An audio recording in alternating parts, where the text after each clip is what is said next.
পঞ্চম হিজরিতে যখন মিম্বর তৈরি করা হলো, 3 সিঁড়ি বিশিষ্ট যখন মিম্বর তৈরি করা হলো, ওই শুক্রবার আল্লাহ রাসূল সাল্লাল্লাহু আলাইহি সাল্লাম খেজুর বৃক্ষটাকে ওভারটেক করে যখন ওই মিম্বরের উপরে উঠলেন,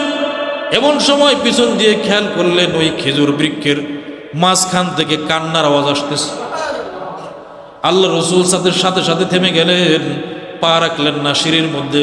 সাথে সাথে কান পেতে ওই খেজুর বৃক্ষের দিকে কান পাতলেন। কান পাইতে শুনতেছেন খেজুর বৃক্ষে বলতেছে, ওগো আল্লাহ রাসূল, দীর্ঘ 5 বছর পর্যন্ত আমার উপরে বসে বসে আপনি খুতবা প্রদান করেছেন, এই জন্য আমি অনেক গর্ববোধ করেছি। কিন্তু ওগো আল্লাহ রাসূল,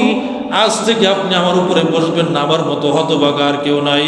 যেহেতু আজকে আমার উপরে আপনি বসতে পারবেন না, আমার মন বড় খারাপ, এই জন্য আজকে আমি আপনার মহব্বতে, আপনার বিরহে